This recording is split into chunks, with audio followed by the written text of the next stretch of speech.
Testing, testing, 1, 2, 3. Testing, testing, 1, 2, 3.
What's up, guys? It's your man, Donovan Sharp, and welcome to the 786th edition of TSR Live, your daily dose of toxic masculinity.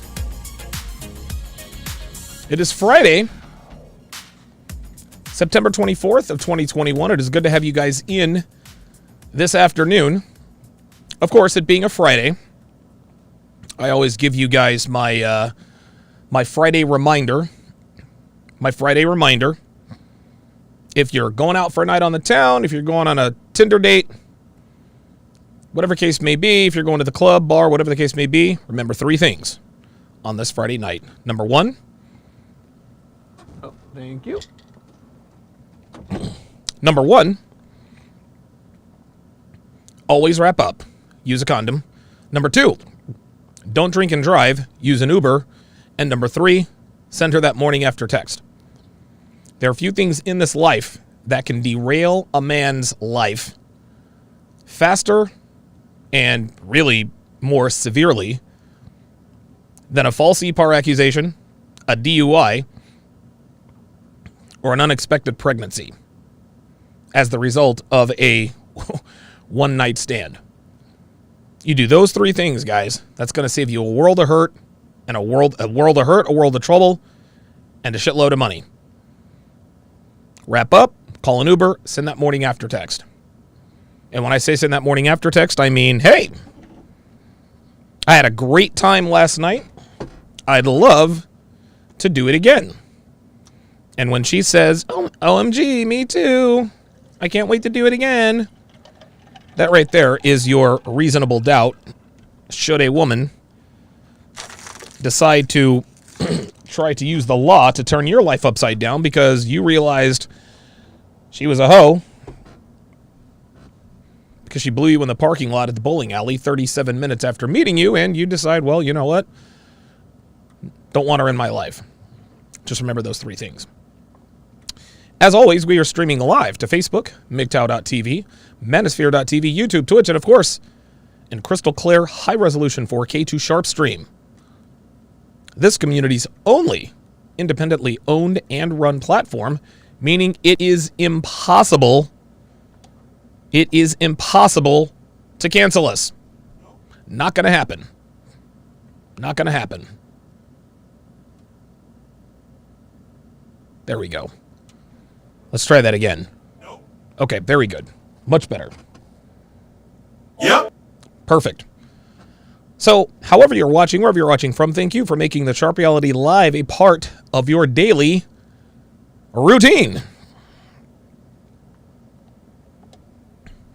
Shout out to my snipers on the roof of the TSR Towers. My guys over on Sharp Stream. Hellfong, Dre Raven, Apollo, Slapduck, Chronos Absolution, and Hemlar. Shout out to my sharpshooters in the YouTube chat. Dre Raven double dipping, Street Fighter 88. Kofich is in the house. I think you might be Kofich 91 from Instagram, if I'm not mistaken. If that's you, welcome in. Glad to have you. Street Fighter 88 says last night's interview was great. Yeah, it was a really good interview, and it appears that Devin stole the show. it appears Devin stole the show. So yeah, that was a really good interview. Pearl, listen, man, she was the discussion was good. She wanted to talk to Dev. She talked to Dev, and it was what it was. So very good, very good. The River Bacon says, hope you do a call-in today. I'd like to know why. I'd like to know why you want me to do a call-in today. Okay, listen, let's not waste any time. I'm not going to sit here and run my mouth for no reason. Let's get to the reason why we are here.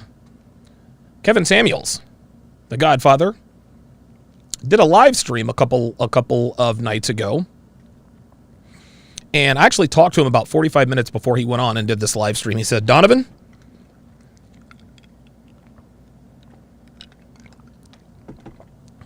you're going to want to stay up for this. He said, you're going to want to stay up for my opening monologue. Because I'm usually in bed by 9:30. All right. Okay. Kevin's opening monologue, that is the definitive word on Kevin Samuels is gay. Kevin Samuels is gay. Kevin destroyed his detractors. And so anytime someone says, Kevin Samuels is gay, point them to that video. He squashed everything. And he did it brilliantly. So then he started bringing on the callers. And it kind of, I don't want to say it got off topic, but it highlighted a very, very prevalent problem in terms of the thinking of today's women. So let me quit messing around. Let's go ahead and get to it. Hello. Hey, how you doing? I'm well. How old are you? I am 29. 29. She said she's 29 years old. So we're already in the danger zone. So what's the question? First, I want to say that I've been listening to you for a while, and I think that a lot of your opinions are valid and extremely helpful for a lot of people that listen to you. I guess the thing... I love how they always try to come in and butter Kevin up. First of all, I love your show, and I agree with a lot of what you say. Translation, I vehemently disagree with a lot of things you say. Like, that's... Come on. Why not just come up and say, look, here's the disagreement I have with you. Just keep it real, right? Now, women are not... It's not in their DNA to be straight up, and that's okay. That doesn't mean that they're bad. But I like it how women who always are the staunchest of detractors think that they can actually butter Kevin up so as to blind him to what's going to happen next. Kevin's 52 years old, man. He's 52 years old, dude. He's been there, seen that, done that. That's why he's the Godfather. That I tend and I like that too. The question is your approach in how you give advice to people. I think what you have to say is valid in many cases. You mean my tone? Not necessarily your tone.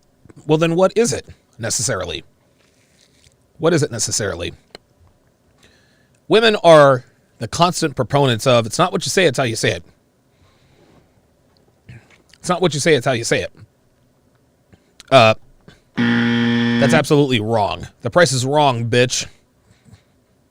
We've been trying to sugarcoat things for modern women for the last 50 plus years. 50 plus decades. I'm sorry, 5 plus decades. We've tried being nice about it, but all we've gotten is a collective fuck you. So guys like myself, Kevin Samuels, and others said, okay, if you're not going to listen to men trying to sugarcoat things for you, we're just going to give it to you raw. This was the Kevin Ray Wilder argument. Kevin Ray Wilder said that he didn't necessarily have a problem with my message. He just didn't like that I gave it to men and women so harshly. And did I care? Nope. Of course not. That's the way to get the message across. That's the way to get the message across. You see, handling women with kid gloves back in the day, that used to actually be the better thing to do. Right? You handled women with kid gloves and they responded in kind. Women were softer. They were more sensitive back then. These days, could not be more different. Women are women are more hard-headed than men. You can't tell them shit. It's not what you say, it's how you say it. Wrong answer. I think sometimes people get the tone mixed up with the message. But I think sometimes the message gets lost in that a lot of women that come on seem to be lost because they don't have the father figure to tell them things, and they don't know a lot of the things that you're saying. Mm-hmm. Yeah, not my problem. Look, man, I don't have... My heart goes out to women who had fucked up childhoods. I mean, honestly, it really does. It sucks, man. Because when you don't have a good, strong father figure, or if you were isubad in some way by, you know, a person of authority or a friend or even your father, that's some fucked up shit to have to go through, man. Like, your life is over at that point. That being said, that's not my problem. That's not our problem. I am not about to deal with the damage and the baggage. Like, listen, we're men. We understand women aren't perfect. Everybody has baggage that they bring. But some baggage is not worth checking. It's just not. If a woman was ever isubad or epard, she's got to go. That's it. Automatic game over. Automatic game over. There's nothing you can do to make up for what she went through. It is what it is. Okay. But Well, unfortunately, they need to improve. There you go. That's just where I'm That's at it. with it. We cannot continue to ask men to supplement for the fact that women aren't where they need to be. Right. We've done that for too long. When men are where they need to be, women need to level up.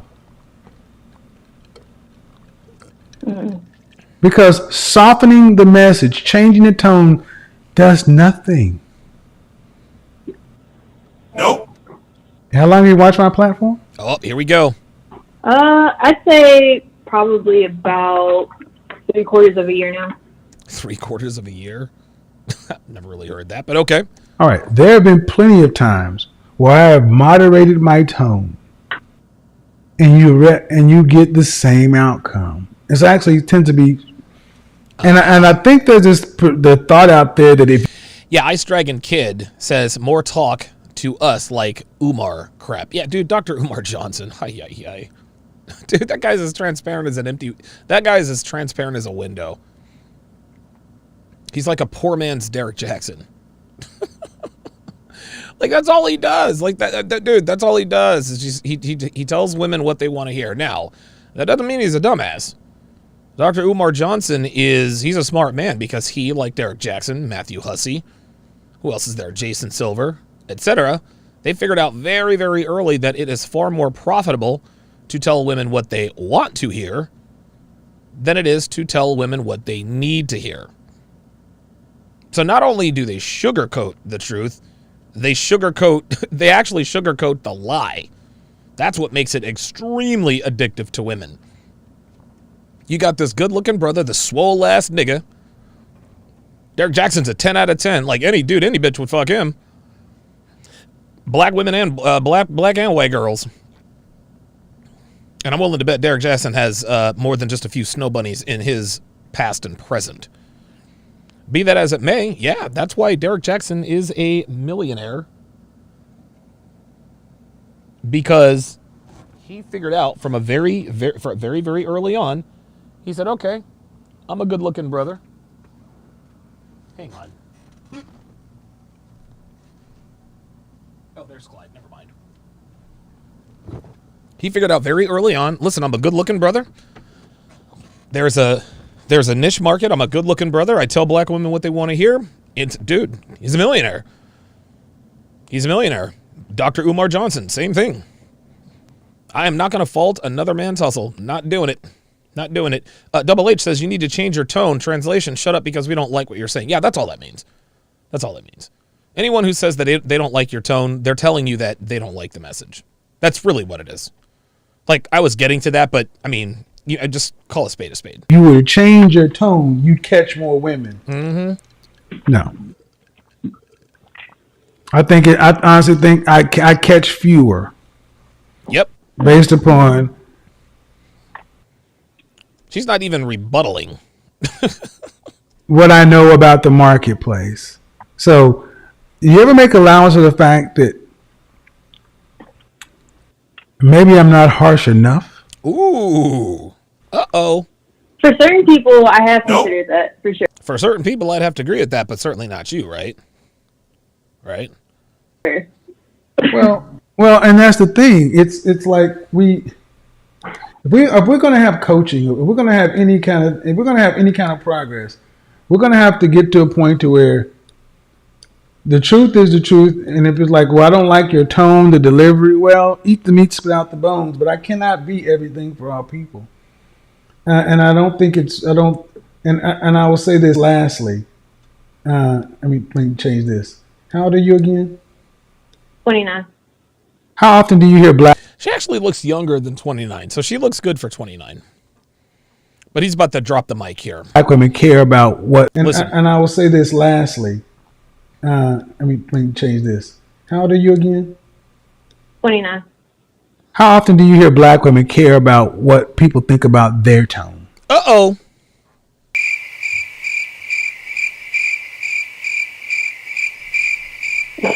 Mm-hmm. Thank you. There it is. There it is. There it is. Thank you. You tell the average black woman about her tone, and she will tell you to kiss where the sun don't shine. They'll be like, no, the fuck you didn't. yo, baby girl, soften the tone. Like, you're too aggressive. No, the fuck you didn't. I mean, I'm just asking you, it's not what you say, it's how you say it. If you change your attitude, you'll get the message across. No, the fuck you didn't. That's what we get every single time. Every single time. Dre Raven on the Sharpstream side says, quote, softening the message is where tradcons, white pills run into difficulties. Women tune out their message. The red pill message pisses them off to no end. But guess what? 19,000 plus listen to Kevin Samuels every night, and a good percentage of those listeners are women. Yep. You better believe it. People don't listen to sugar-coated shit. They don't. You get the message across by telling them the straight facts. Straight facts, homie.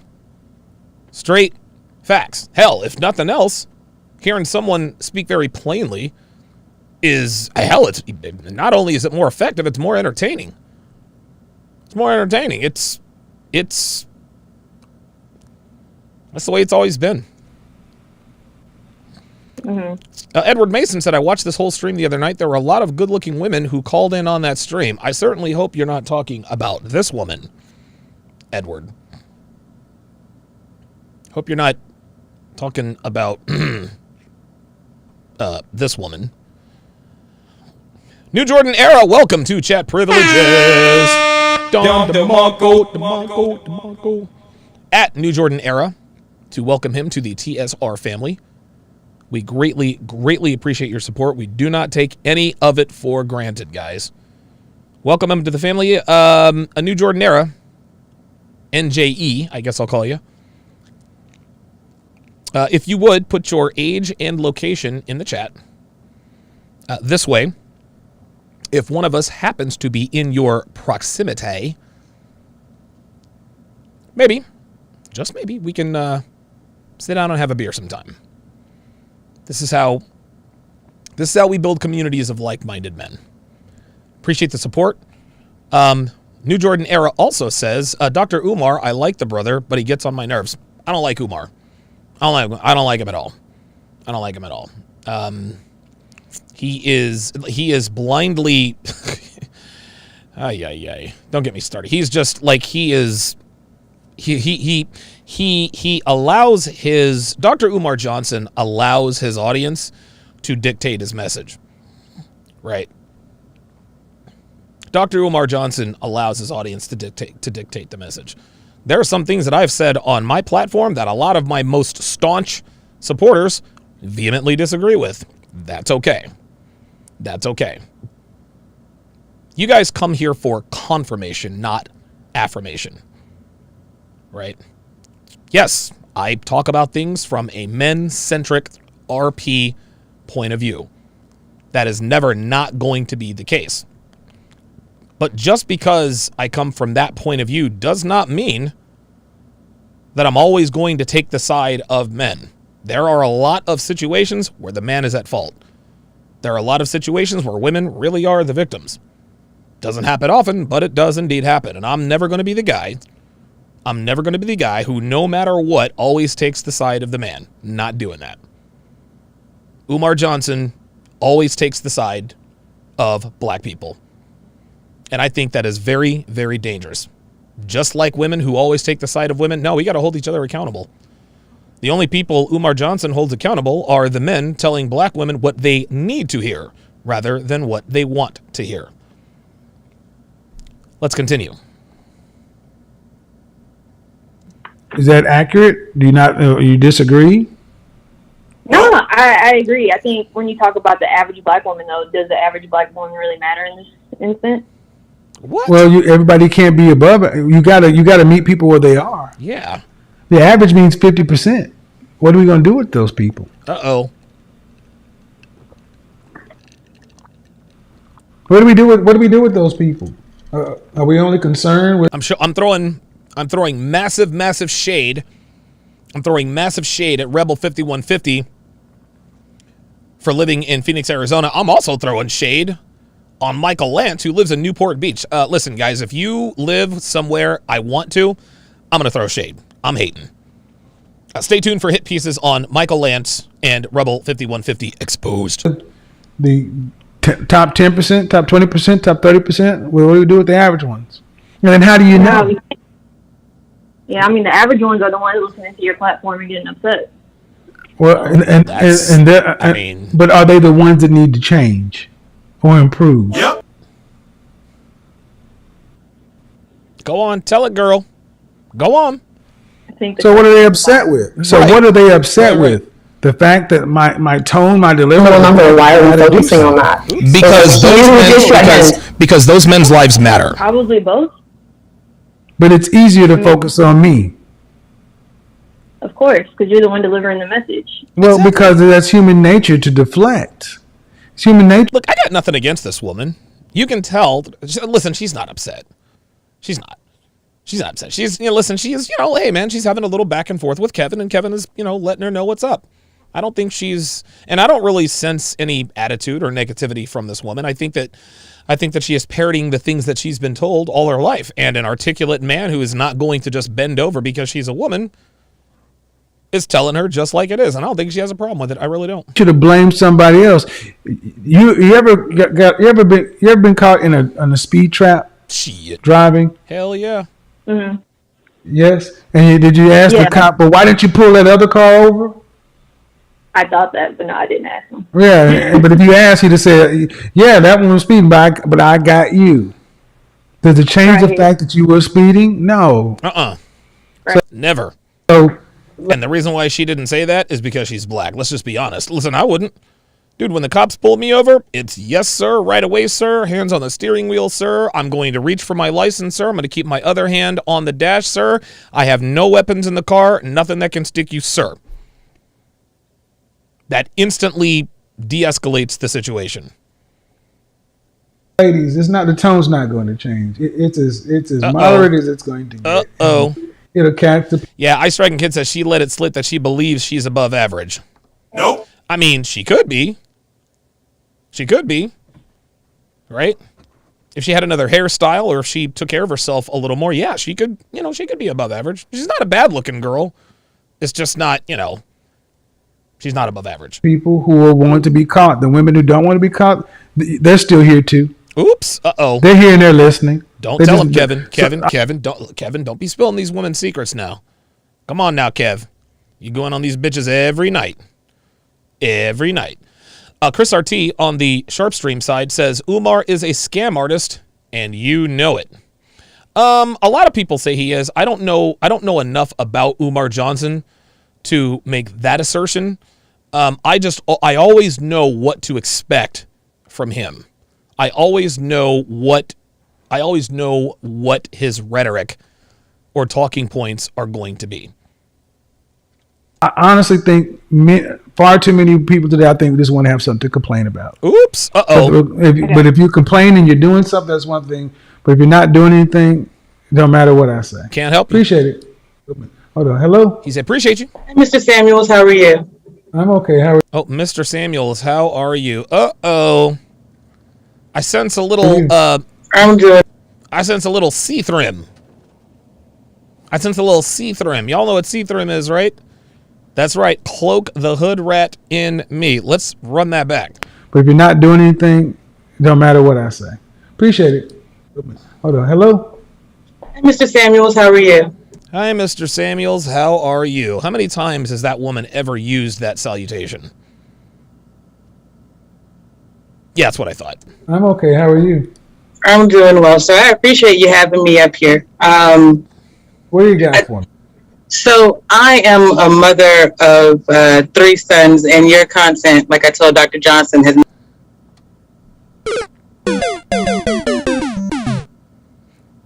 I am a mother of 3 sons. Mm-hmm. So she's clearly off the dating market. Got it. made me a better parent. The question that I have for you, though, is what happened to the time frame when our young adults had to think about their place and who they were in the world? Like, I'm one of 3 girls, and at one point I was like, I don't think that I'm the attractive sister. So, No, you don't say. But look, she doesn't have any control over the way she looks, at least in the face, right? Like, I'm never gonna make fun. Listen, I'm never gonna make fun of. She's clearly not overweight, right? But okay, so she's not so easy on the eyes. All right, that's not on her. That's not on her. That's the way she was born. It is what it is. It is what it is. Listen, dude, I'll make fun of fat girls all day long because fat girls have control over their fatness. I'll make fun of fat dudes all day long because fat dudes have control over that. But if you're a woman who was born ugly, I'm not going to I can't, like, I'm not going to crack on something I'm not going to crack on something someone has no control over. And if there's some sort of genetic defect, whatever the case may be, that's not on her. So I find it disingenuous that people, he's balding. Like, he doesn't have any control over that. She's ugly. Well, listen, if she's overweight, then maybe you can make that assertion. But this woman not being easy on the eyes, it's not her fault. how do I move forward accordingly? When did our kids stop doing that? When did our kids stop? Make it a little bit more simple for me. When did our kids stop? Assessing themselves in life, like I'm 18, I'm a 5. River Bacon says, haha, why are you going to do her like that? Man, I'm not being mean. I'm not trying to be, I'm not making fun of the girl. Like, I'm being serious. I'm not being facetious. I'm not gonna make fun of anyone for something they have no control over. So The things that you ask. When we start giving 8th place trophies and participation awards and social probation. Yep. When we took competition out of schools. Yep. So like the 80s? Well, not in the 80s, closer to the mid 90s. When we start going to this social promotion, participation trophy, everybody's equal, everybody get the shot. Competition is a way to gauge yourself, where you rank. there you go. When you were in elementary, did you participate in the spelling bee? I did. Yep. Did you ever win one? Nope. I didn't. No. And neither did I. And did you want to? Of course we did. Of course. Right. So did I. And the closest I ever got was probably like to the top, to the 30. top 20% or something like that. Never got in the top 10. I was always gone. I was better. I went past the midway. But you know what that made me realize? You're not that great of a speller, Kevin. There you go. Listen, I'll tell a quick story. Since before I can remember, I'd always wanted to be a Major League Baseball player. Always. Like, that was my dream. First, when I was a kid, I wanted to be an astronaut. Then after Top Gun came out in 1986, I wanted to be a pilot, a fighter pilot. An eye injury clearly disqualified me for that. But I was really, I was a very, very, very good baseball player. I was awesome. I made the varsity team at Mauna Loa High School as a freshman. I was that good. Me, 14-year-old Donovan Sharp, playing with 17, 18, sometimes even 19-year-old men. And I belonged. My batting average was regularly in the 370s. I'd hit 6, maybe 7 home runs per year. My first year at Mauna Loa High School, 6 home runs, hit like 390. I was really, really good. I was a great center fielder. I was speedy. I was good. Well, we moved from Hawaii to Altus, Oklahoma. I made the varsity team easily. Coach Freeman, never forget him. I was easily one of the best players on the squad. Again, I'm a 15-year-old sophomore. On that team were a couple of seniors. I don't want to mention their names, but they were really, really good. One had already been drafted by the Royals, and I think one got drafted by the Mariners. One was a catcher, one was a pitcher. They were both really, really good. Really good. And the pitcher who was drafted by the Royals, his name was Carl. I don't think I ever didn't not get a hit off of him. He'd strike out most, if not every single batter he ever faced in practice. Never got me out. I'd either hit I was really, really good.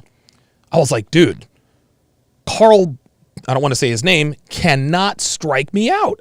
I really am going to go to the big leagues. Like, holy shit, I'm really going to do it. Like, I'm actually thinking this as a sophomore in high school. I'm thinking, I really can make this happen. Until one fateful September afternoon at a tournament in Hobart, Oklahoma. So we played against Mangum High School. Mangum High School also had a sophomore superstar by the name of Braden Looper. You can Google him. He's a 2-time World Series champion. He won a World Series with the Marlins and one with the Cardinals. One of the better relief pitchers in the league for, I would say, the better part of 6 to maybe 8 years. His name is Braden Looper. This kid was 15 years old, threw 97 miles an hour. Now, Looper wasn't pitching that day. It was another guy. So we're spanking Mangum, Oklahoma all over the place. We have a 12-0 lead in the 6th or 7th inning. So in the dugout, we start chanting, "We want Looper, we want Looper." We all wanted the coach to come out and, hey, we want Looper. We're kicking your guys' asses. We want Looper. Bring him out. Braden was playing shortstop. Sure enough, coach comes out, taps his right arm, points to Looper. Looper is on the mound warming up. It's like the ball, he's a right-handed pitcher. It's like the ball disappeared from his hand and ended up in the catcher's mitt. I'd never heard anything like it. Carl Ballard, a senior, 18 years old, did not have anywhere near the stuff this 15-year-old kid, Braden Looper, who, by the way, at that point had thrown 6 straight no-hitters. That's how good this guy was. That's how good he was. Same age. So who's the first guy to hit against Braden Looper? That's right, this guy. And guys, I was excited. Because everyone knew Looper was definitely going to the bigs.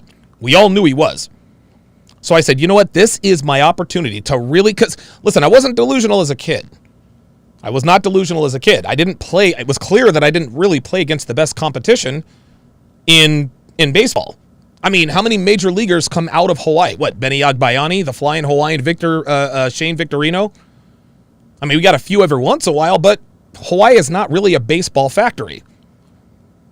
Hawaii is really more of a football factory. Guys like Marcus Mariota and Tua Tagovailoa went to St. Louis High School, which is a national football powerhouse. Baseball is not really a Hawaiian sport. Like, they play baseball in Hawaii, sure. But the reason I was really good is because the competition there just was not at the level that it should have been. So I step into the batter's box against Braden Looper. The first pitch he threw me, I didn't even see. Strike one, the umpire says. I'm like, holy shit. This kid throws really fucking hard. But I didn't get discouraged. I said, okay, I've seen his best fastball. I'm going to be ready for it now. I made my mind up. I'm swinging no matter what. He throws another fastball right down the middle. I was ready for it. I fouled it off to the left side. It was left-handed hitter. I fouled it off. My hand stung on that bat like they'd never been stung before. I'd never felt anything like that. Bing! Ah! I dropped the bat. All my guys in the dugout, they're laughing at me, and I'm smiling like, Jesus Christ, what am I supposed to do? But I was encouraged. I said, okay. I took one fastball down the middle, strike one, just to see what it's like. Strike two, fouled it off. I said, all right, I've seen a couple of fastballs. He might throw me something that moves. It's 0-2. Probably is not even going to throw it into the strike zone. Probably won't even throw it into the strike zone. This kid's third pitch was the most wicked 12-6 curveball I'd ever seen. I gave up on the pitch as soon as he threw it. As soon as he threw the pitch, it's way up here. I'm like, psh. I literally almost stepped out of the batter's box knowing it was going to be high. Shoot, right at the last second. Right at the last second. Breaks right toward the plate. Strike three. I was out of there. My next two at-bats against Braden Looper, both strikeouts, both on 3 straight pitches. The only time I made contact off of Braden Looper was that second pitch foul ball.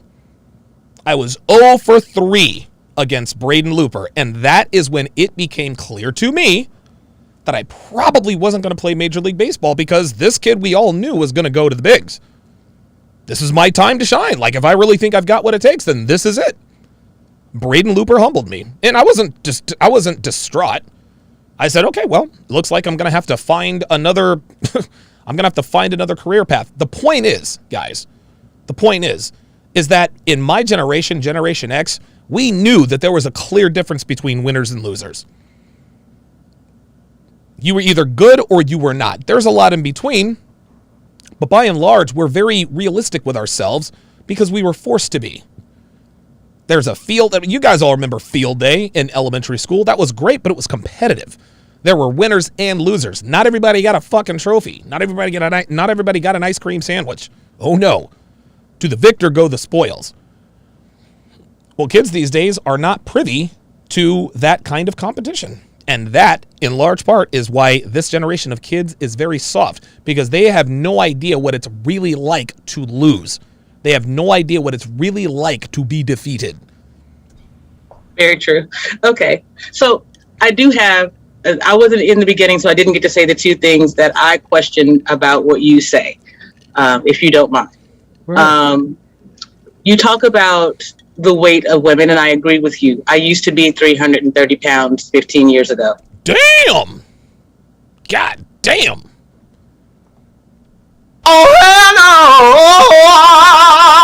Wow. And you are, to me, a bit dismissive about the reality of women being assaulted or abused. Oh, here we go. I knew it was coming. Inside of their marriages, because it's not like they can talk about it as freely as your platform. Are you kidding me? Are you fucking kidding me? Is she? Let's rewind that. So it is her assertion. That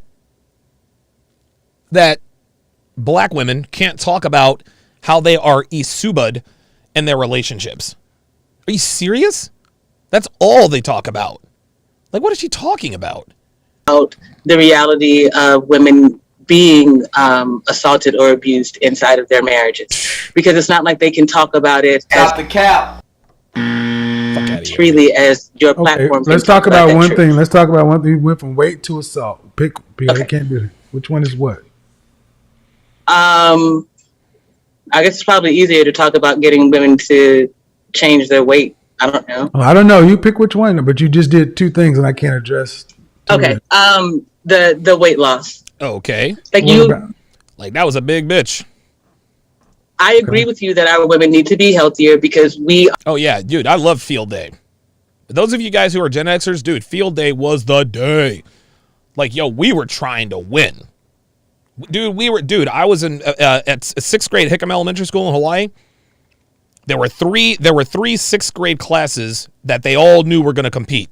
There was Miss Tim's class. That was my class. There was, oh my God, what was his name? It was Miss Tim's class, Mr. Matsuda, and God, I usually remember all this stuff. It was Tim, Matsuda. Anyway, yeah, we took it very seriously. And we fucking won, goddammit. Are the foundational health of our community. But you are dismissive of forms of being able to lose the weight, like weight loss surgery or whatever, because you imply that there's no discipline in doing that. Say what? There's no discipline in doing the weight loss surgery. It's a surgery. There's no discipline in that. Hi, doc, I've tried everything. I need the lap band or I need the stomach staple.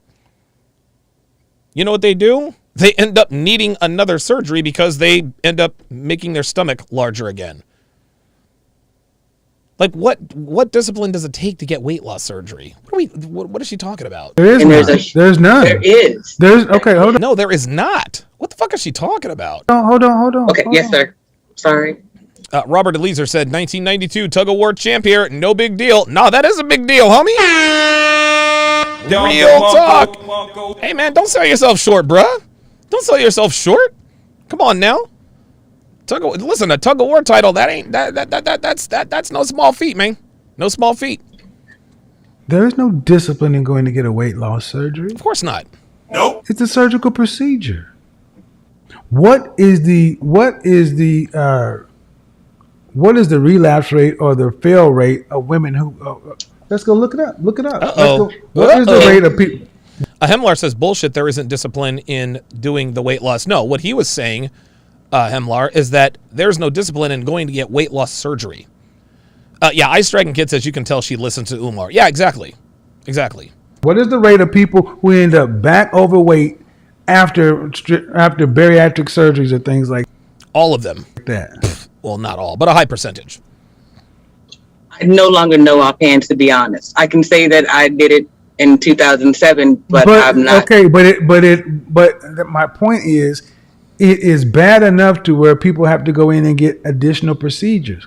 Why? Because healthy Wow, Devin says 98% fail rate. God damn. living is a lifestyle. Yep. The choices There you go. are made every single minute. Hemlar says saying that is like saying there isn't discipline in lifting heavy weights. No, it's not the same. What he's talking about, Hemlar, is there's no discipline in getting the weight loss surgery. Keeping the weight off, that takes discipline. Sugar, less salt, less fat, more water, plant-based diet, exercise, cardiovascular, discipline. Going to get nipped and tucked jump starts the process, but if you don't have the discipline to change your diet, you're going to end up back in a similar position and or worse. As Ostrike says in the on the YouTube side, says, I know one chick who got the stomach surgery. She's in the process of ballooning back up as we speak. Yeah, that's how it goes. This is why on My 600-Pound Life, Dr. Now makes sure that they change their lifestyle before he gives them the surgery. Right? He says, okay, I'm going to give you 2 months, and in 2 months you should do 60 pounds in 2 months. And if you do 60 pounds in 2 months, I'll approve you for weight loss surgery. He is enabler. That's what Dr. Now does. Dr. Now Zarden. He requires, before I staple your stomach, I need to see that you can change your habits. Because Dr. Now is well aware of the fail percentage. And it's almost all of them. Okay. And that was the thing that I needed to hear that I hadn't heard. Dev says most doctors won't do the surgery unless the patient shows they can lose the weight on their own. I think that's what she means. Okay. All right. Okay. I guess... Yeah. Listen, if most doctors don't do the weight loss surgery until they show that they can actually lose the weight, then that makes sense.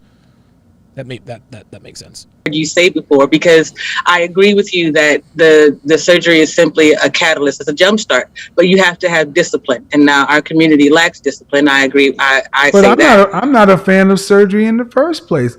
Man, I'm a cancer. Hello, how y'all doing? It's funny, you can tell Dr. Now I think is Iranian. and he lives in Houston, Texas. And you can always tell where a non-native English speaker learned English. Like, for example, basketball players. Dude, I remember when Dirk Nowitzki had just come. Dude, Dirk Nowitzki, Tony Kukoc, all those guys, and they have these heavy, thick, European, Lithuanian accents, and they're like, Dirk, tell us what it was like, playing your first time at Madison Square Garden. He says, we play well in front of the crowd, you know what I'm saying? And I said, let's go get turned up. And my boys was with me, and the coach was cool with it, and I was cool with it. I'm just out there doing my thing, you know what I'm saying? And we did well. It's funny, you're like, okay, that guy clearly learned to speak English in the NBA. Well, Dr. Now clearly learned to speak English in Texas because they say, hey, how y'all doing? But he says, hey, how y'all doing? Just a fun fact there. It's a survivor. We have too many people undergoing elective surgery for something surgery should be a last resort. You're not guaranteed to come out. But today, people are so, in my opinion, personal opinion, lazy that they will use surgery as a first option instead of changing their diet and doing the work. Let's be honest. You don't go to bed after a big meal and go from 125 pounds to 300. No, you don't look at it. She's like, oh, no, you do not. No, you do not. Process. You have to give up on yourself first. Well, okay. That's the honest truth. But you have to watch it. You see it happen. My point is, it doesn't just happen. So you feel me? Not dismissive. I'm just not going to sit back and act as though women outweighing men is not a problem. You go back and that's a serious problem. I wonder if women outweigh the men in the white community. I know women outweigh men in the black community. I wonder if they outweigh men in the white community. I'd be interested to find out. Family album, and you look at your grandmother and the women before then, that's what you're supposed to be built like. R.I.P. Red Pill, R.I.P. R.P. Mike. No, that is not Preach. I'm sorry. No, that is not ABBA. No. We can't argue. We can't argue with that. There's no European standard of beauty or none of that stuff. So, and what's the next part about the abuse? Boy, shit's about to get real. The shit is about to get real. Not real, real. Michael N. Welcome to Chat Privileges. William Osborne, welcome to Chat Privileges. Isn't the Green Goblin, isn't his last name Osborne? Or am I mixing that up with the actor Willem Dafoe?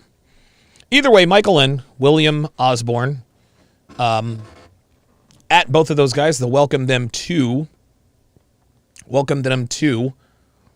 the family. We appreciate the support. If you guys would, put your age and location in the chat in case one of us happens to live in your neck of the woods. We can get together, maybe form a community. Lou Will 59, $5 super chat, says, hashtag recap GOAT. Appreciate that. Okay. Here we go. It feels to me that it feels to me.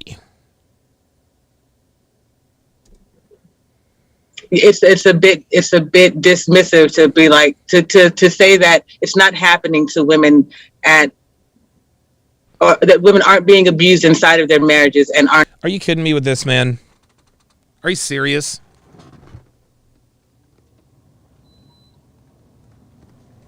So because this is a men's channel. See, this is the problem with women. They want men to talk about women's issues.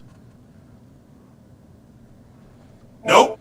Guess what? More men talk about men's issues. More men talk about women's issues than men talk about men's issues. Fuck out of here. Able to leave immediately. Who said that? Who said that? it's not that you just said that. It's just that you did not. You say go to therapy, or you say, yeah, okay, there's a place for it. It's the No, it's ma'am. Hold flippant to on. No, me. you're missing. You know, So she says he's being flippant about it, or he's being dismissive. no. You're convoluting things, conflating things. When women tend to talk about abuse, one of the first things I ask, why'd you end up getting a divorce or leaving your relationship? They say for domestic violence. And then, Right? and then, And I ask, were there police reports filed? What tends to be the answer? No, but there's a reason for that. Hold on. no, but there's a reason for that. Well, hold on. What reason could there be, sweetheart? If the Isuba is bad enough, there are more than enough immediate resources available to women right now that will help them get out of that situation. So now we're going to make excuses for women not going to the cops? Come on. I don't care what the reason is. Right. And I'll tell you why I don't care what the reason is. This is the men's platform. Goddamn right. And I am advocating for men because far too often women can simply say domestic violence with no proof. Real talk. And men pay the consequence. That's right. The reasons be damned. If it's big enough for you to walk out of your marriage, you should have slid by the police station. There you go. To at least put it in the court record. Now, what you ladies want to try to seem as though is everything is just such a critical situation where a woman needs to leave and she needs to have all these protections and she So then do it. All the women. You want to know why these women aren't reporting this domestic Duracell? Is because it's not happening. If your husband comes home and he beats your ass, you need to go to the cops. You need to call 911. My husband just beat me. Come and get him, please. Dude, they'll be at your place in Dude, 3 minutes later, they're banging on your door. Real talk. Dude, I was airing Devin out one night. Airing her ass out. When I got done, I go up, I go upstairs. I'm just getting ready. I see a couple of cop cars, like, pulling up, and out jump 3 6'5" dudes.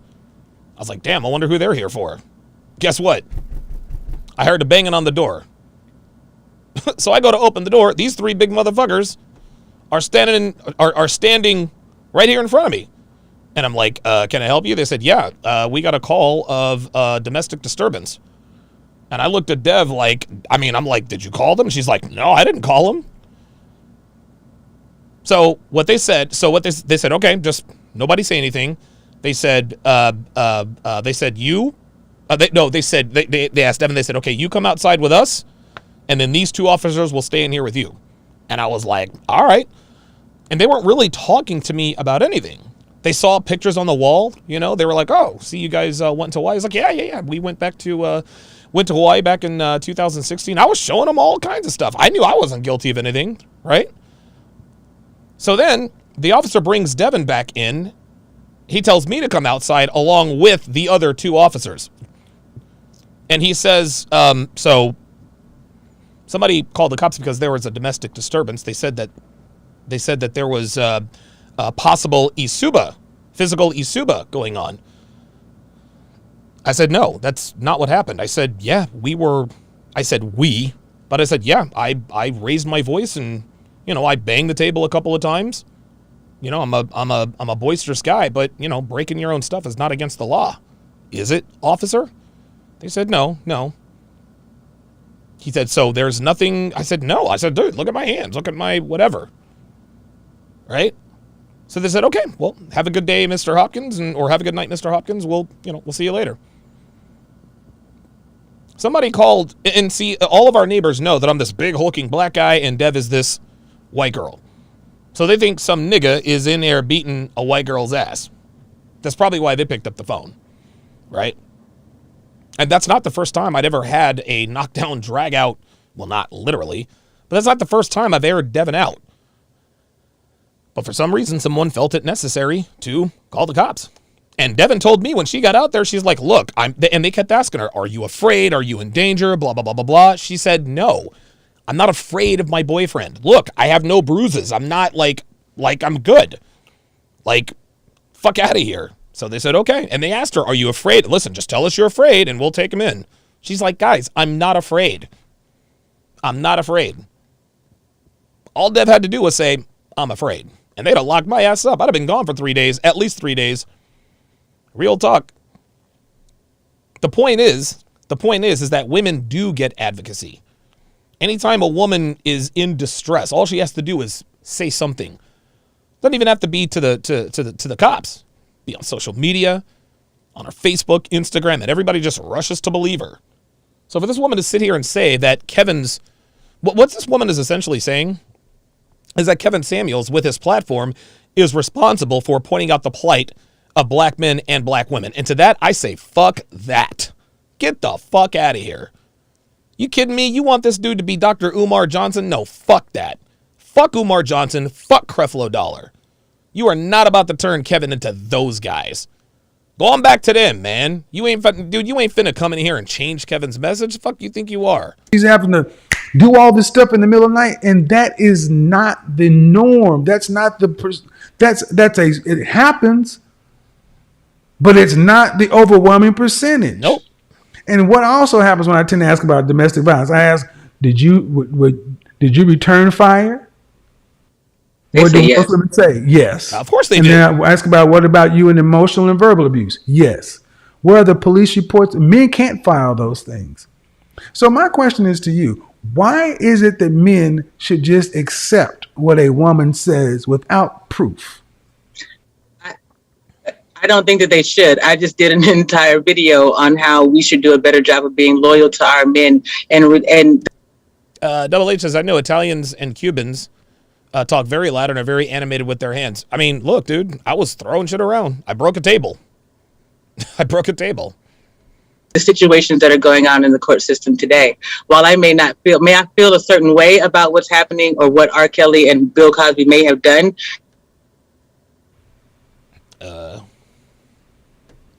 They're still our men, and until the court, but my we have point, to give them. So we when have you to say, see but it in you're each other. talking out of, okay, so I'm not clear because you. So Wheezy Bird says, damn, that's it? Just saying you're afraid? Wild. Yeah. I mean, dude, I'm 6'2". At that point, I was probably, 230, 235. I got sleeve tattoos. I'm standing there with my shirt off. I've got a handcuff necklace on. Yeah. They're ready to take me in, man. You said that I'm dismissive. And then you're saying that I don't understand. I chose the wrong word. I think I should have said flippant. It just seems as though it's only a beat instead of it's a pause in a thing that should be longer. It's negative. The conversation should be longer. No. That's what I'm saying. No. I'm saying that when I hear women say that they left their marriage or relationship because of DV and there's no paperwork, I'm skeptical. Okay. I can accept that. See, again, what she says is, I think it's usually just a pause, just a beat, and then you move on. There are so many other. You know what? This reminds me. This reminds me of my debate with Guste Janis. This reminds me of my debate with Guste Janis. Guste wanted to say, hey, look, like, you should advocate for EPAR victims because 600,000 women were EPAR'd in 2019 and not advocate for the false victims of false EPAR reports. Here's that portion of the interview. Little number. Why are we focusing on that? Because those men's lives matter. They matter. And so do the women who are being raped every fucking day. So I think that matters more, honestly. There's a larger percent of women being raped than there are men being falsely accused. Okay, so because focusing on the wrong issue. Okay, no, I just want to make sure I'm understanding you correctly. So because more women are being raped than men being falsely accused, you're going to empathize more with the victims rather than the accused. One is way bigger of a problem, and the other one is like these little tiny outliers that happen once in a blue moon. So false rape accusations are outliers, statistical anomalies, you say? Yes, they are. 0.8% of accusations are false. Okay. So even if that were true, I'm not just going to turn my back on those false... I'm not turning my back either. I said it right here. For anyone who has been falsely accused, my heart goes out for you. It's really fucking tragic and it shouldn't happen to anyone. I'm not saying you don't matter. I'm saying that as men, your focus should be more on the women who are in danger versus the guys who are being falsely accused. See, that's exactly what this woman was getting at. That's exactly what she was getting at. And one is happening at an alarming rate. The other one is not happening nearly as often as you are mentioning it. Women have far more advocates for all of their cause, for all of their causes. That's not true. If that was is absolutely... True, are you kidding me? Would go to jail. Say again? If that was true, rapists would go to jail. So you're telling me... So it sounds to me like you're telling me that if someone were to go outside my house right now and rape somebody, that they would get away with it. That's what you're telling me. Most likely, yes. That is exactly true. So you're telling me that most rapes that happen in America are not prosecuted. Most men that truly do rape women are not punished. They're just allowed to rape 1,000 rapes, 994 men walk free and are not prosecuted. Okay. And like I said before, and see, a lot of guys got on me. Oh, you should have challenged her on that. There's no need for me to challenge her on that. She was 1,000% wrong. I can't convince her she's wrong. As ridiculous a number as that is, 1,000 reported EPARs and 994 went free. Like, where did that come from? No. My intent was to show the world that she was arguing in either bad faith or just straight up ignorance. My heart goes out to those 994 women. But trust and believe, women have a lot more advocacy than men do. This is why channels like mine exist. See, there it is. She says not true. What is she talking about? She's sitting here telling me that I said women have much more advocacy than men. And she said not true. What, like, come on. That doesn't even make sense. She's not paying attention. I'm not doubting what you're telling me. I don't have all the statistics, but I do know this. There are enough false rape accusations to have gotten the attention of a lot of people. And I don't care if it's 0.8%. I don't care if it's 0.00008%.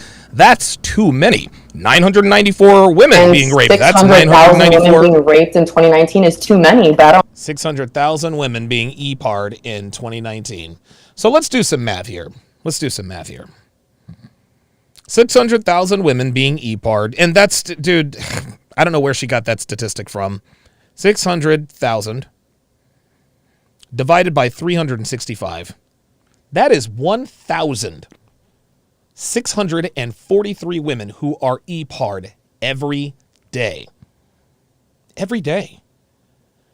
You mean to tell me 1,643 women are EPAR'd every day? Even if it were... I think where her numbers are coming from, they're coming from third world countries. I'd love to get her back on and get her to substantiate this 600,000 women were EPAR'd. I mean she lives in the United States. Let's talk about the women, and then she'll say, "Well, you don't care about women around the world? Well, you don't care about men who are falsely accused of EPAR here in the United States, so why should I care about the women around the world?" It's tit for tat. Tit for tat. I see you talking about that. I see you. I'm sorry, say that one more time.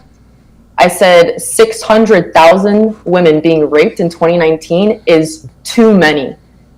But I don't see you talking about them. You want to know why? It's because everybody else is. Very few people talk about the false rape. I'm not trying to wave you. I'm not going to say that one is either better or worse than the others. But we have a lot more people are talking about rape victims than people who are talking about falsely being accused. More often. Say it again.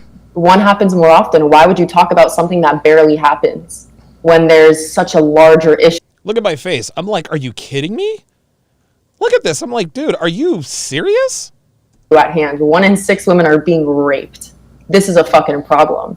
No, there's 400,000 untested rape kits. That's a problem. Why are we focusing on the 0.8% of men who are falsely accused when we have better things to worry about. Oh, better things to worry about. See, this right here, guys. This right. And listen, shout out to Goose Day. She stepped into the lion's den, and she's welcome to come back anytime. But why should we worry about the 48,000 men who are falsely accused of EPAR? Like, this is, Malik says, let me know if you need me to reach out to her to get her on the show. No, you don't need to do that. You don't need to do that. Yeah, Heather's in touch with her. We're trying to get her, we're trying to schedule her for another, go around. But again, you guys can tell that I don't think she's arguing in, maybe she is arguing in bad faith. It just seems that she just doesn't know. What she's talking about is ridiculous. So there are better things to worry about than, yes. Okay, so 600. So let's do some math here. Listen, if that's what you think, I'm not gonna vilify you for that. That is what it is. So 600,000 times 0.08. So wait, that's 008. That's yes, I did the math. So that's 45,000 false rape accusations.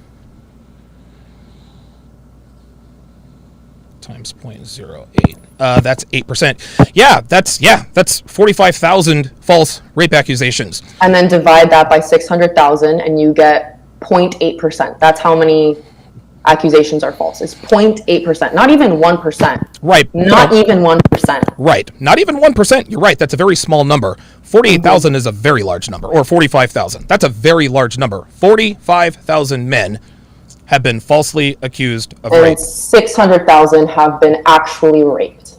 Okay. And so the 600,000 women have their advocates and the 45,000 men have ours. See, and again, I'm not, this is not a defeatist attitude. Women who are, I can't even imagine what that must be like to go through. But then again, going through a false rape accusation when you know you didn't do it, that's got to be bad too. I'm not saying either one is better or worse than the other. Of course, 100%. I completely agree with what you're saying. False accusations are fucked up. And if you are falsely accusing someone of rape, you need to go to jail. Period. Okay. And I think that if you accuse someone of rape, you got to have the proof. I'm not sure what proof to get. If I don't have defensive wounds, what proof do I have? It's he said, she said. And they're going to believe. And who are they going to believe? Clearly not women, because 994 of them walk free every year. Unbelievable. So not women. Okay.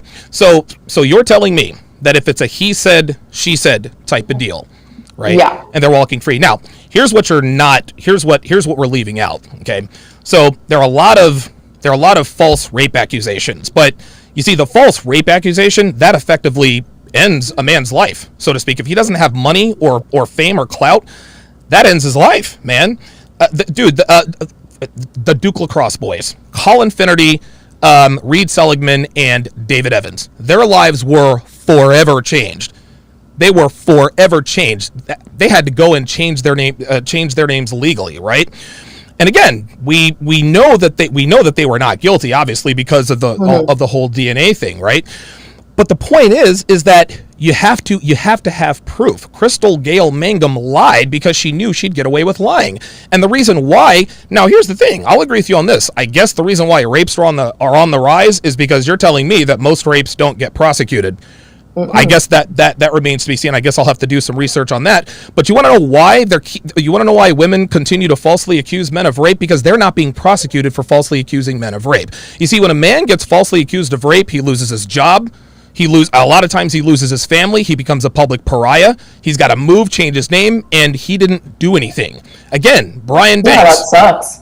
Yeah, it does. So again, wait, Brian Banks? You probably don't even know who Brian Banks is, do you? No, I don't. And again, listen, it's not slighting you. I wouldn't expect you to, because listen, you're a woman, you're focused on women causes. So you're more in tune with what women are doing. Well, I'm a man and I have male sensibilities, so I know who guys like Brian Banks are. I know who the Duke Lacrosse guys are. Oh my God. Dude, Javante, the list goes on and on.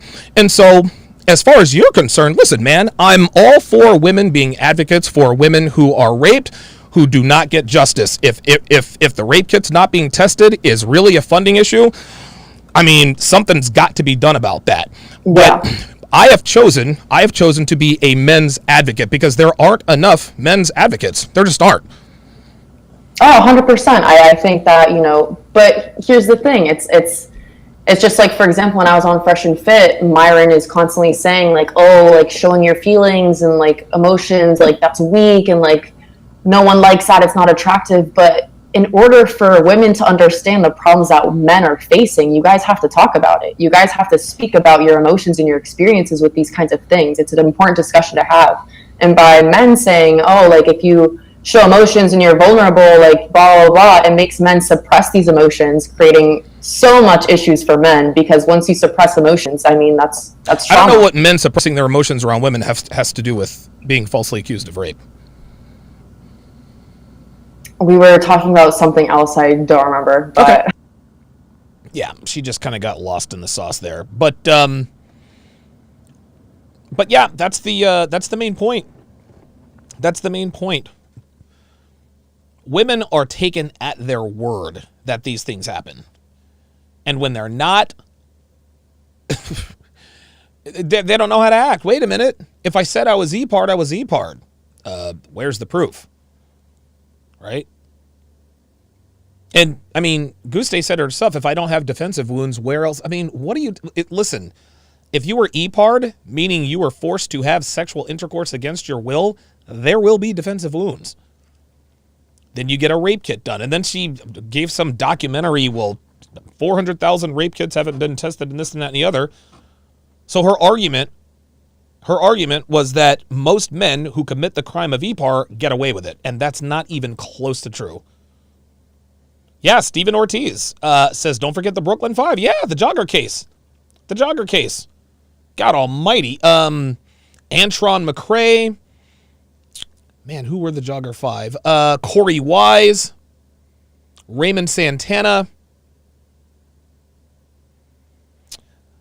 That's 3 out of the 5. But, yeah, right. But this woman wants to sit here and complain that Kevin is being flippant about women saying they're victims of domestic Duracell. Okay. I'm skeptical based upon too much case law and too much evidence. Ooh. All right. Okay. Thank you. We're in agreement. So thank you very much. I appreciate it. All right. Bye-bye. Too much case law and too much evidence. Real motherfucking talk.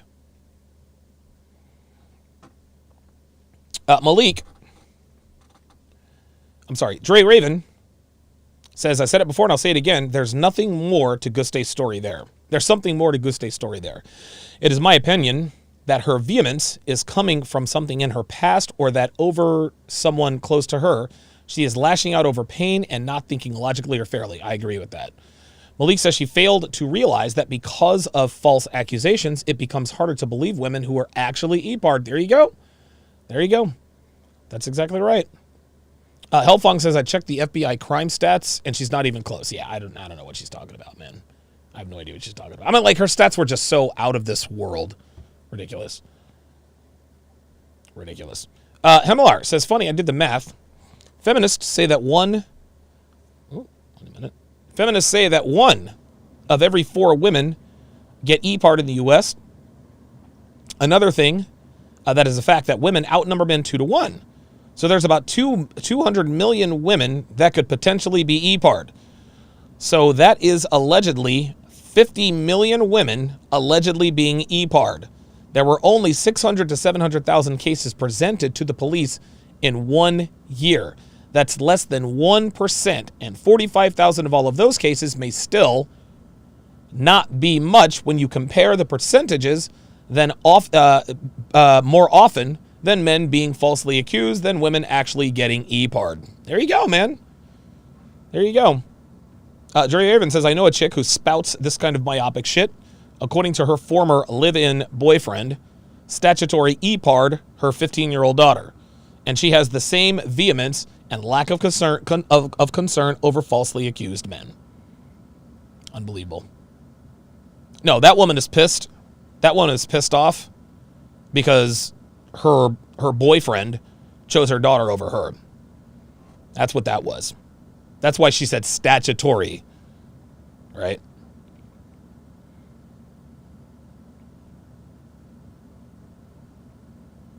Okay, let's continue. If I can find it. There we go. Yeah, and I think that women should feel that way too. You got sons, you got brothers.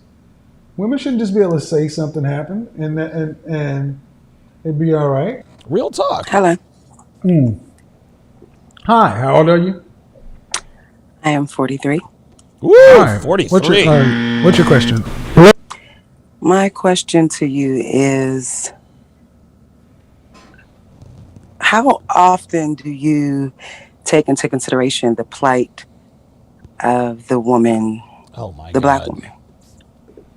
It's a very You gotta be nebulous fucking kidding me question. with this. I think I take into consideration the plight of the black woman every day I get on this. Uh-oh. What else I you guess got? the conclusion to everything is that you do have a way of bringing the message out. It's very unique, and a lot of people just don't know how to receive it. I was having a discussion. I'm in a women's group, and I had spoken to someone, and she told me the way I spoke to them, she didn't like it. And I said, everybody's saying that we can't do this. I do speak to a lot of women who don't like to be told about themselves. So what's that got to do with anything? I have been a woman who's done a lot of work on myself. I had to go and do a lot of introspective work. And I've been listening to you for a while, and I have a lot of conversations about you. I do respect you. Mm-hmm. I just don't. No, that's not Dennis Rodman, Roscoe Johnson. I guess I don't have a question. I guess the question. Let me ask you a question. Sure. Straight, you ready? It's a fastball. Why should black men have to take the black woman's plight into consideration? Oh, uh-oh. I think because we all should take each other's plight into consideration. Oh, yeah, now listen to this. Listen to this. We should all take each other's plight into consideration. When the fuck have black women ever given a shit about the plight of black men? Oh, I remember back in the 60s, before black women bought into feminism. So now we're talking, what, 50, 60 years? Black women don't give a fuck about the plight of black men, and I'm not here to complain about it. But don't then ask us to give a fuck about your plight. I do know that men have been missed, and I do understand why you are Well, there we go. There we go. So what's the problem? bringing forth the information that you bring forth, and you're like a highlighter to things. And If you had to say whose plight has been more considered in the last 50 years, would you say it's been black women or black men out of the two? It's been black women because There we go. of the way they've been able to get in on different. So when men are often asked, do we take into consideration the plight of the black women? It's like, when is it going? Yeah, DJ Berserk says, I'm back at the beginning, didn't get my notification, had to resubscribe. Yeah, YouTube is playing games with my sub counts again, guys. They're taking subs away from me. Yeah. Just make sure you subscribe, resubscribe, and subscribe again. To be enough or our turn? Dr. B84 says black women do not care about black men's plight. Hashtag nope. It's like we can see observably black women have had far more of their issues addressed than black men. And that's exactly what I told Guste. Even down to the boy level. Black boys are reading at the 4th grade level. The plight of black boys, the next group of men, is horrible. It is. But it seems to be that we're always ready to take the women's plight into consideration, but yet we don't talk about the men. How about this? When will black women be ready to focus on black men 100% and on them 0%? I believe. Philip Zimmerman, $2, says, is it weird how much your women trash you all? I don't really know what you're talking about. You got to be a little bit more specific there, Philip. It's gonna have to be a little more specific. To balance the scale, to catch us up. Unless, of course, you're asking a question in the form of, you're making a statement in the form of a question.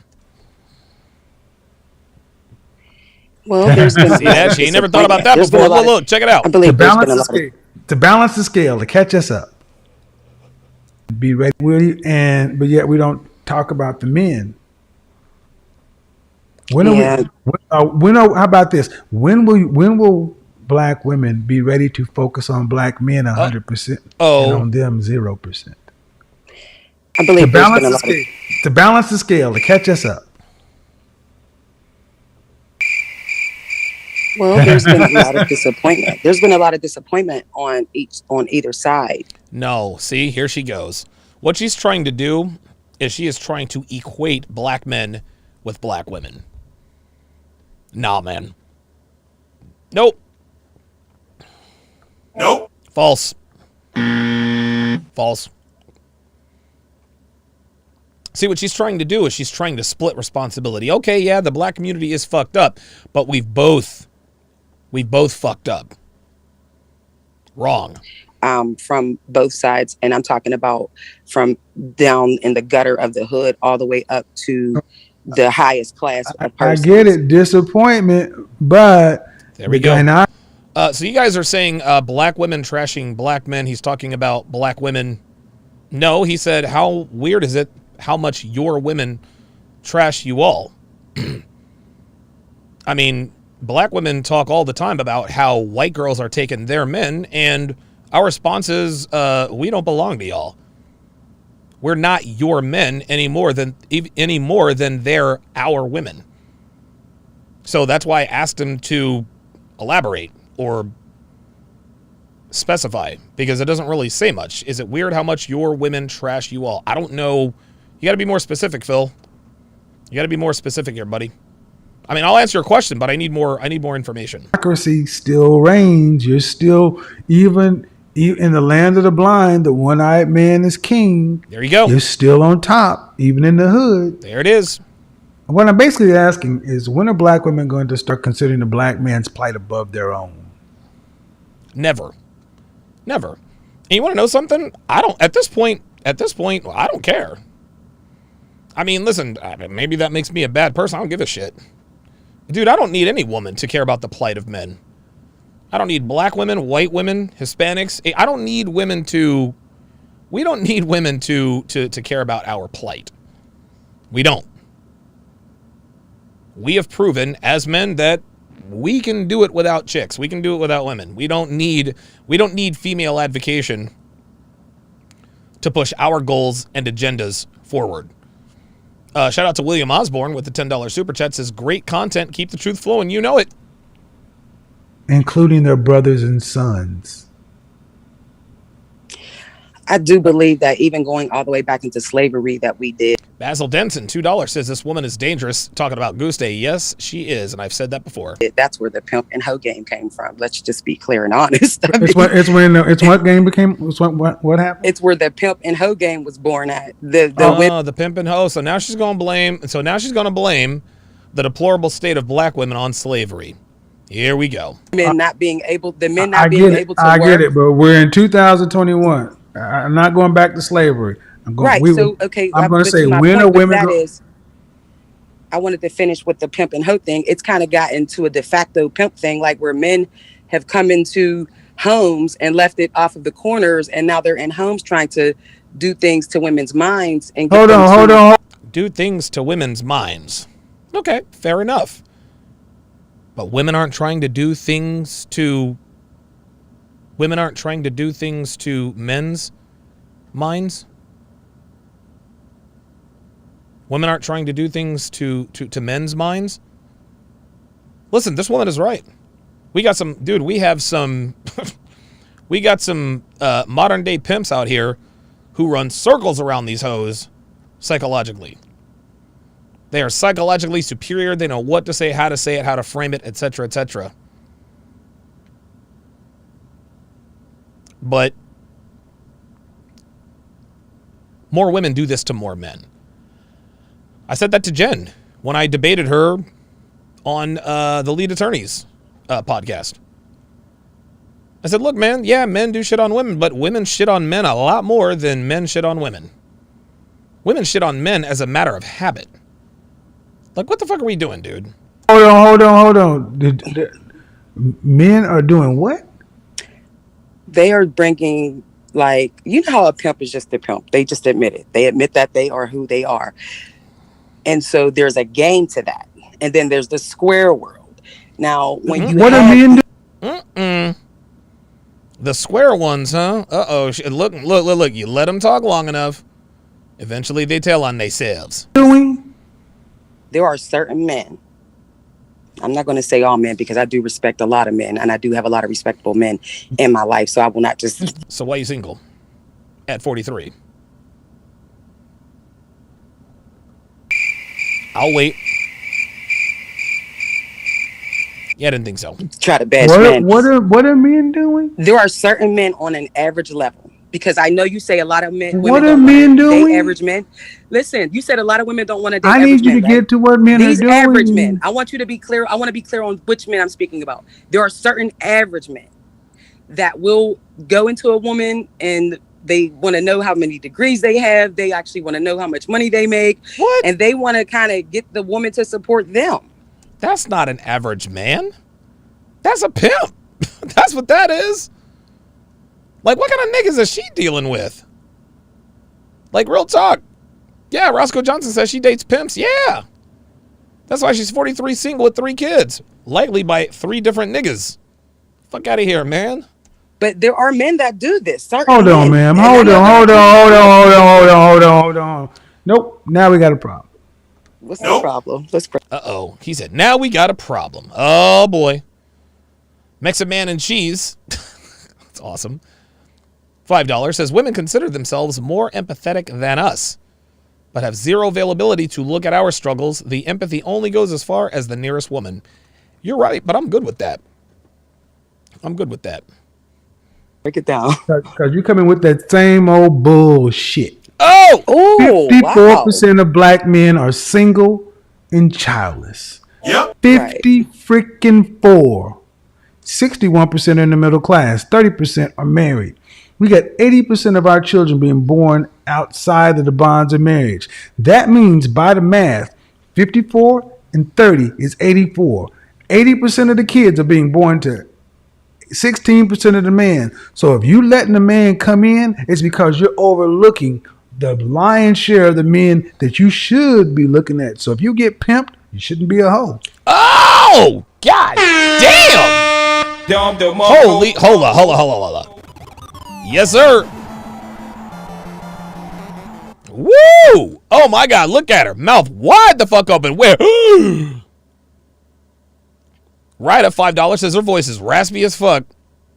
Yep. You know it. Casual Germ says she got that Newport voice. Yes, she does. Look at her. She can't believe it. Kevin said, if you don't want to be pimped, don't be a hoe. She said, no, the fuck you didn't. Street Fighter 88 says, because she belongs to the streets. Oh, no, I'm talking about in the community that I've seen when I was growing up. I've seen a lot of men go after women because of what they had. So I'm not saying no. The women went out. Okay, men went out the women because of what they had, and the women accepted them. There were a lot of women I saw accepted. Women There you go. accepted them. Namely, you. And I think that's where the Go Fitch says, balance No, the imbalance. but I need to hear you say that though. uh-oh. Yeah, you're right. I'm right, but the thing is, one of the things that happens in one of the things in our communication that tends to happen is when the man is right, y'all tend to just slide on past. Yep. Just like free going around Monopoly, sliding by free parking, getting your $200. No, you need to say, yeah, women accepted them. They looked over the squares, the bus drivers, the plumbers, the factory workers, and went for the swagged out whatever with the kids. The niggas. Kevin, just say it. The niggas. That's what they went for. Yes. Women control who gets laid and gets born. Right. So who you sleeping with and what they do is up to you. Whose kids you have is up to you as a woman. Young J 216 says flawless victory. That was a TKO salute. You win. Perfect. Appreciate that $20 super chat from Young J 216. Marcus B28 says, God damn, I fell on my seat. Kevin verbally KO'd this chick. Yes, he did. Holy God.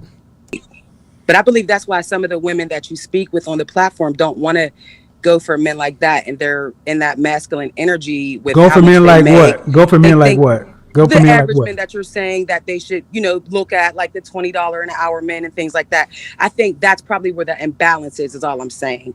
But the men that you're speaking about and the women, the generational gap, the older men that are Henrys and that are rich, and then the younger. Slapduck says, I wonder how many boards she gets per night. I'm told she averages 5.2 rebounds a game, actually. Women, I do like that you're speaking to the younger women because we weren't taught in that way.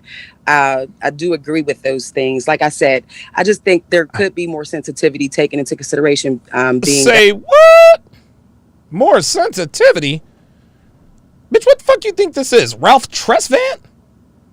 Ain't nobody giving y'all no more sensitivity. We tried that. That shit didn't work. And now that y'all are all used up, all pimped out, you want to come back to the square ass niggas, the niggas you wouldn't give a time of day to. Well, we need more sensitivity. Nah, you want sensitivity? Go to Ralph Tresvant. He's got all you need.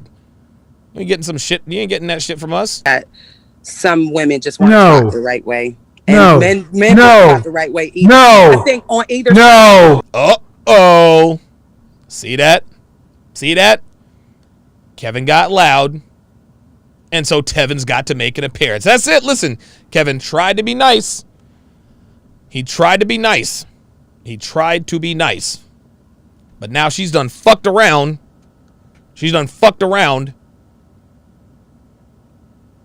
And summoned Tevin.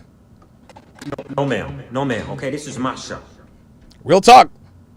So now she's got to deal with Kevin on one side and Tevin on the other. You did it to yourself, boo. Did it to yourself. Let's see how this goes. No sensitivity, no consideration. You've had enough. It's our turn. What about on either side? Then? There it is. You've had enough. It's our turn. No, not on either side. What? It's our turn. Yes. You've had enough. Yes. It's like being thirsty, and we all outside running and drinking, and you sitting at the water fountain. Move your goddamn out of the way. I'm thirsty too. You've had 50 years. It's enough. Damn.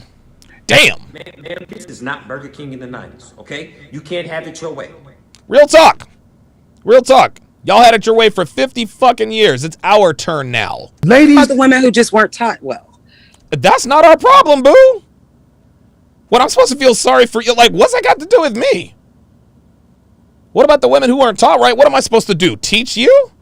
Nah, fuck that. Nah, listen, maybe if you were 23 rather than 43 at that point, if you ain't got no kids, if you ain't been ran through by a bunch of pimps and johns at that point, maybe you have some potential. But sweetheart, you are long in the tooth with short hair and 3 children by 3 different pimps. It's a wrap. Your lack of education is not my problem. Not my problem. Malik says Tevin and Kevin Samuels versus the 96 Bulls. I got Kevin and Tevin 4. Real talk. I got Kevin and Tevin in 4. Real shit. All day. Undefeated, baby. Undefeated. Shit, Kevin and Tevin taught the bad boy Pistons how to play. That's why Michael Jordan had such a hard time getting through them niggas. Shout out to Isaiah Thomas, the realist. Bill Laimbeer, Dennis Rodman. Vinny, the Microwave Johnson. Not my problem. Not men's problem. Oh my goodness. The dude, oh my God. I'm out of the way. Kindred I'm spirits. thirsty too. You've had 50 years. It's enough. Ladies. About the women who just weren't taught well. What? This is you, man. This is you. Sucking up everything but this knowledge. Tell her, Tevin. Not my problem. Not men's problem. Uh-oh. You've had enough. See, what I keep asking is when are men going to be considered? And when it's time for men to be considered, then we all got to be considered. That's how this shit works. Nah, fuck It's either that. black girl magic or we got to share. No, black boy magic, black men magic. Oh, shit. Kevin's going in. Holy shit. Y'all had enough. And I do Consider believe the that. men. Consider the men. Because the men you're talking about, who are the average men, such and so forth, are the invisible Ralph Ellison men that you can't even really define, but they're the 54% that are single and childless that should be the husbands.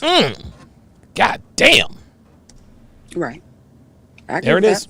So if women are going for the 16%, making 80% of the kids with them, why do we need to give consideration? We need to say, what the fuck is wrong with y'all? Go have kids over here with a man who can pay for them. Real versus talk. being 1 out of 5 over here. You know, in Memphis, they had, 3 men had 84 kids? You want consideration? 3 men had 84 kids. When I heard that, I couldn't believe it. So I had to go look it up. I had to go look this shit up for myself. And believe it or not, y'all, this was actually true. Check this shit out. Check this out. Tennessee's deadbeat dads, the 3 men who have fathered 78 children with 46 different women, and they're not paying child support to any of them. I can't imagine they would. Can't imagine they would. The article continues. It says, 3 men in Tennessee have notched up a staggering 78 children by 46 different women between them, and are doing their best to squirm out of paying for a single one. Terry Tunage has 23 children with 17 different women, while Richard M. Colbert has 25 children with 18 different women. But Desmond Hatchett takes the record with 30 children with 11 different women. This dude is having 3. This dude is put babies in 11 women. So each woman has had damn near 3 of his kids. The article continues, on rare occasions, they pay a few dollars for the long-suffering mothers, but mostly leave the state to pick up the slack, while one eludes his responsibilities altogether thanks to a stint in prison. The latest deadbeat dad to emerge from the state is Tunage, who was summoned before a judge over child support. Hang on a second. Over child support payments for his 23 kids by 17 different women. Dude, how is this even possible? How is this even... I'm going to lower the microphone so I can work on this camera here. 23 kids by 17 different women. Unbelievable. But didn't show up. This is insane. Oh, there he is. Verrill, Desmond Hatchett left, who has 30 children by at least 11 women, while Terry Tunage Wright has 23 kids by 17 women. They're both trying to get child support payments lowered. I mean, for real? For real? Unbelievable. One of the mothers, who had spent nearly 8 years with Turnage, said her knees buckled when a prosecutor told her the father of her child had 20 other children. During the whole relationship, I knew of only 4 children, LaToya Shields told WREG at the time 3 years ago. My child was the 21st child, she says. Yeah, that would be overwhelming for anybody. Last month, Turnage filed a petition at the Shelby County Juvenile Court. Oops. God damn it. To lower his child support payments for the mothers of his children, but never turned up to the hearing. Shields says the virile dad has shown little interest in his daughter. She calls him and it's hi and bye, see you later type of situation, she says. LaToya Shields. She added that he hardly even ever pays child support, but when he has, the checks have been between $6 and $9, as he is likely splitting his earnings between all 17 women. The meager sums come despite the court ordering Turnage to pay Shields $259 a month for their child. But she said she does not expect to see that sort of money. The most prolific dad is 33-year-old Desmond Hatchett of Knoxville, who has 30 children by at least 11 different women. Last month, he asked the courts to give him a break from paying for him.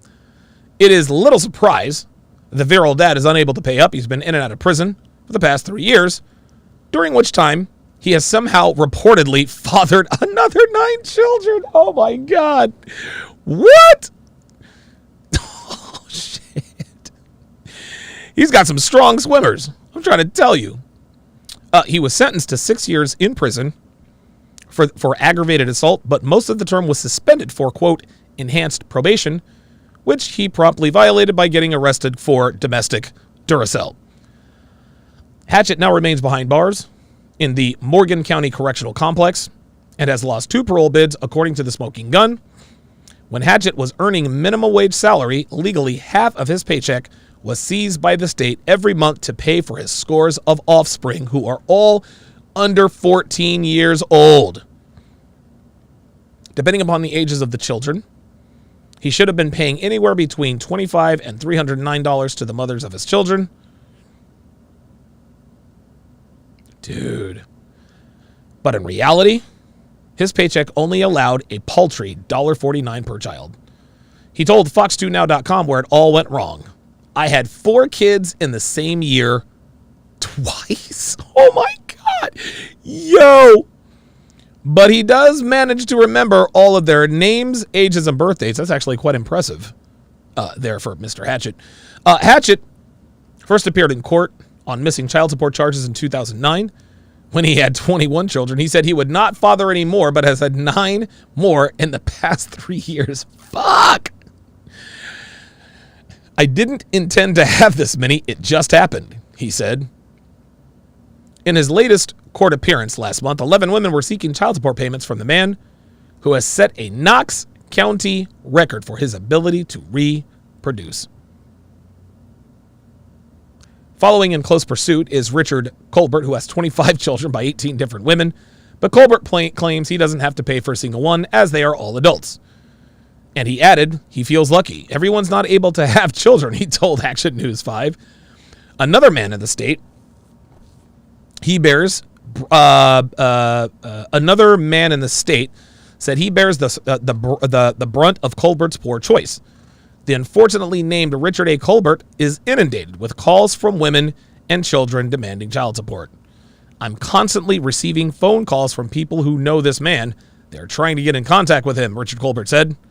Attorney Warren Campbell told Action News 5, if a person does not pay child support, the state ends up paying, and there is no legal way to stop people from having children. I don't think I have ever heard of anything like that in my life. Holy fuck. Consider the men. That's what every other race does. The women consider the men first. In our community, we want the men to always be on the lookout for what's going on with women. Consider the women. Consider the women. No. I do believe it's on how you're raised too. Whatever. I was raised. I mean, with the men, I've seen men that were raised very well, had good father figures, and they turned out well. I see men that didn't have father figures and how do you get a better black community if you don't build and birth competitive black men? Right. You don't, Kevin. If you have 4 children, three daughters and a son, and you can send one to college or for EW444 says that guy's the raw dog king. improved resource training and outcomes. Who do you send? Say it. The son. There it is. Why did it take so long? There it is. No, it didn't, because I already knew the answer. I thought you were going to answer. But my thing is, I know you. But it's not me. It's not me, ma'am. It's what every other group does. They focus on the men because the men are the builders and the revenue producers. And in our community, we focus the resources on the women. That's right. The women, the attention on the women, always about the women, and we need to focus it on the men. Giving the consideration to women has got us where we are. Woo! Last. Broken. And broke. Floundering. And broke. We need to put attention on the men, the boys. Forget the men. Forget the men who are your age. What about the boys? The ones under 18. What are we doing to give them? Where's Black Boy Magic? Where's all the resources for the boys? And not meaning asking the men to come back and mentor these boys. Look, you see that? That's defeat. That's defeat in their face. It's asking a single childless man to come mentor 16% or 16% of kids, because 30% of the kids got daddies. Yes, sir. Asking 54% of the men to go mentor 16% of the children, go mentor kids that are coming from 16% of the men is untenable. You need to be with these men. This is incredible. So 16% of men in the black community are fathering 80% of the children. That's incredible, but I'm not surprised. I'm not surprised. I'm really not. And then mentor the boys. I'm going to say something that's going to be real controversial. Uh-oh. We need to start taking resources from the women and giving them to the boys. No, the fuck you didn't. Damn. Or else That we would go be- nowhere. Yeah, and that could be done through programs and things being created for them. If the concentration, But in order for Yeah, but we all know that's not going to happen. That's not going to happen. Like, the government is going to say, okay, let's take resources away from women and give them to men. that to happen, in order for that to happen, women must voluntarily give up preferential treatment. And that, Kevin, that's not going to happen, bro. is not likely to happen. There it is. Well, I'm grateful you are sounding the alarm, Mr. Samuels. Well, the thing is, I asked women, just like Jordan Peterson was asked by Kathy Newman. So do women have a responsibility in helping men? He said, well, it depends.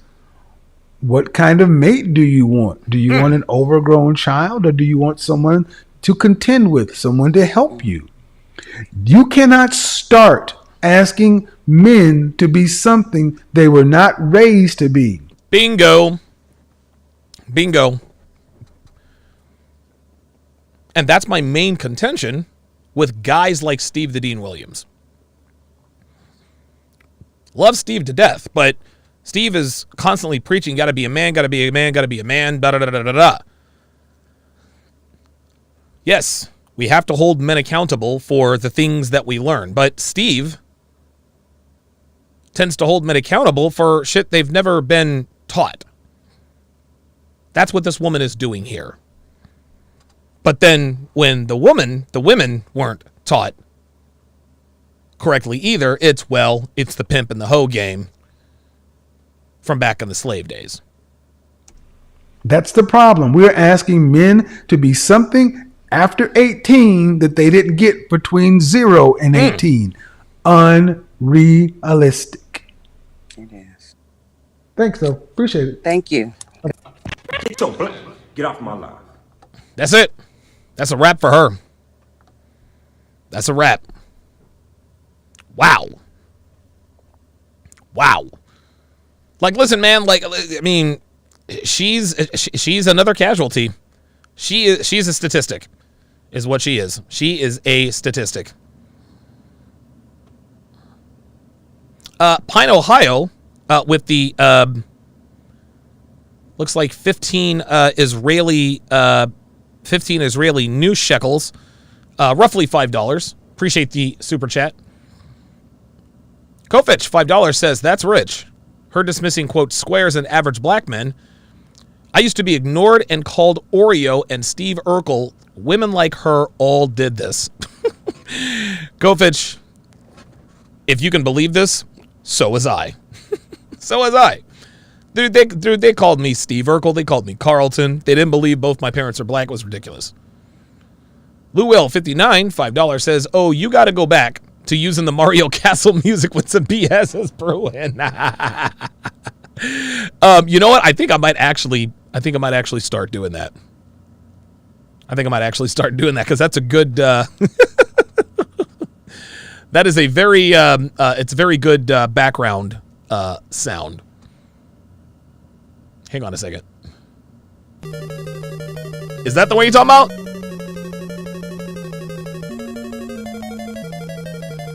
And then when the shit hits the fan?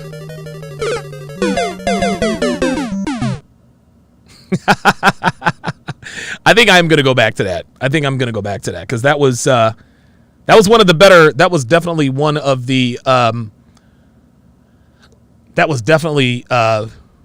of the better sound effects. Definitely one of the better sound effects. Mexi Man and Cheese, $5 says, do you know what episode it was recently where Kevin said, average earning men, you're not worthless. Didn't realize I never heard that until I did. I don't know what episode that is, unfortunately. Unfortunately, I do not know what episode that is. I don't know. I'll look back in the archive, see if I can do a little bit of research. You guys know how that goes. Rebel 5150, $10 says, I wouldn't trust none of those ninjas to pull out of a driveway. Yo, my nigga was the raw dog king. Like real motherfucking talk, dude. Like real fucking talk, fam. Like real talk. I was like, yo, what the hell? Here we go. That's a little too loud. There we go. Very good. All right, I got you covered. Lou Will 59. Bring back the Mario Castle. Yeah, I agree. Dude, yo, man. Ice Dragon Kid says, haven't seen a beatdown that bad in a while. Well, buckle up because another one is coming. Let's continue. Good night. All right. Good conversation, though. You're right. I mean, we got to start putting resources towards the boys. Yes, sir. Nephew, hello? Hey, can you hear me? I can. How old are you? I'm 30. I'll be 31 this November 2nd. No problem at all. What's the disagreement of the issue? I actually Danger zone. We have a male friend that I just started talking to. He actually put me on to A male friend I just started talking to. Translation.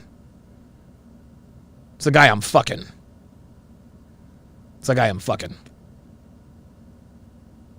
That's really what it is. Right? Like that's when even my sister. Yeah, I'm talking to this dude. I'm like, like this is me. Like I know talking is fucking. your video tonight, actually. So I have a couple of questions. One being, I hear a lot in your videos, you talk about the 16% male that women are running towards more so.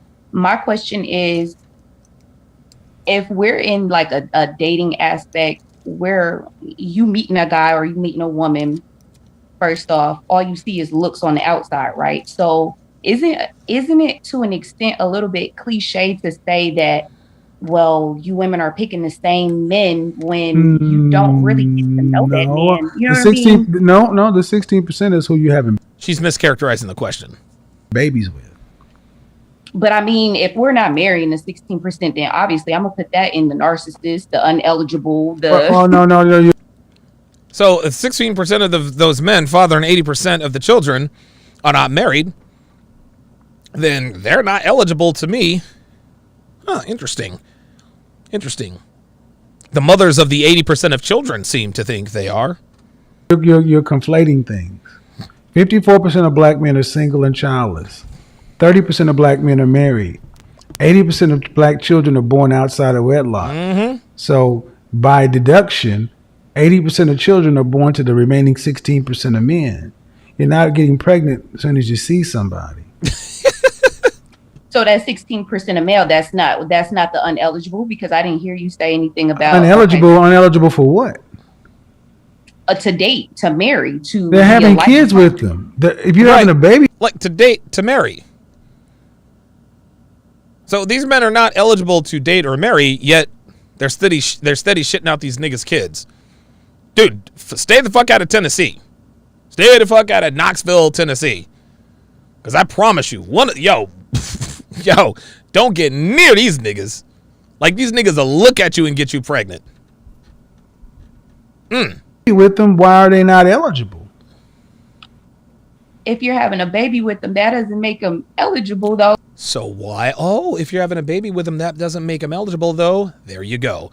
So why lay down with him if he's not eligible? Why, if this ain't shit nigga is uneligible, why are you letting him skeet all up in you? Why are you taking the kids instead of swallowing the kids and then having his kids? Well, then that's your problem. Okay, well, then whose problem is that? Mm-hmm. I'm not saying it's anybody's problem. It is somebody. No, it is somebody's problem. Yes, it is. If a woman is having a child with a man who's not eligible, whose fault is that? So in that 16%. If a woman is having a child with a man who's not eligible, whose fault is that? And we're not. Okay, she doesn't want to answer the question. Counting. If a woman is having a child with a man who's not eligible, whose French toast fault is that? But the French toast. But we're not. If a woman is having a child with a man who is right, I know. So I heard. Whose fault is the fact that she chose a man who's ineligible to make a baby for? Whose fault is it that she chose a man who is ineligible to make a baby with? But what I'm telling Whose fault is it that she chose a man who is ineligible to make a baby with? Are we not counting? Whose fault? I'm going to ask one last time, and I'm going to move the F on. You're not going to go past this question. I've said it 7 times. Please understand, I expect an answer. Right, and I'm about to give you one. But whose fault is it? Don't give me a preamble. Just tell me, man or woman. Get off my phone. Whoever put you on, sir, whoever you are, leave her alone. Look at her. She's still talking. If a woman can't follow simple, goddamn instructions to a basic mother flipping question, what is the point? You're talking to nobody, man. Nobody can hear you. Put your bonnet on your head. She did not. You want to know something? Look at her. She's still talking. Look at her. Still talking. Not the bang. The bang. Oh. No, not the bang. The bang. Fuck no. Stop talking. You understand yet? You don't get to just do what you want to do here. The reason why she didn't answer the question is because she knew the answer. She knew the answer. You either answer my question or I bid you a good night. But you're not. It's so blank. Get off my line. You're muted. I've said it before. You're muted. You're muted. I'm gonna use it one way or another. And you wonder why so many of our women can't get from A to Z. There you go. It wasn't a trick question, people. Nope. It was a simple request of whose fault is it that a woman had a child for an ineligible man. That's all it was. And she's still talking. You're still talking, lady. I want you guys to see this woman is still talking. Look at her. She's still talking. Look at her. She's still talking. Stop talking! Look, the bitch is still talking. Winter is coming. Still. Uh-oh. That's it. That's it. Can't nobody hear her talking. She's steady talking. What? I am a strong, independent woman. Wow. I told you. What did I tell you? Didn't I tell you? 'Cause I told you. And when did I tell you? A long time ago. And what did I say would happen when I told you? Exactly what just happened. Hear my womanly roar. Yeah! Ain't nobody got time for that. I'm here. Woman, Get back in here and make me a sandwich. Oh, God. That's it. Hello? Said, get off my live. Now, that right there actually reminded me of another interaction I had with a loud and boisterous woman. Let's take a look, shall we? Can I respond now? Yeah, absolutely, Jen. I would really appreciate it if you just call me by my name. Is that impossible for you to have respect to call me by my name? Yes, that's impossible, honey. It's impossible? Then I'm going to call you a fuckboy. Is that okay? Okay, listen, let's everybody. Shout out to Jen. Let's continue. Hey, how you doing? I'm well. How old are you? I am 29. Uh-oh. 29. Danger zone. Let me make sure we're going right here. So what's the question? First, I want to say that I've been listening to you for a while. Here we go. That a lot of your Here we go. are valid and extremely helpful. I want to say you're the king and you're the man, but I guess the thing that I tend to question is your approach in how you give advice to people. I think what you have to say is valid in many cases. You mean my tone? Another tone. Not necessarily your tone. I think sometimes people get the tone mixed up with the message.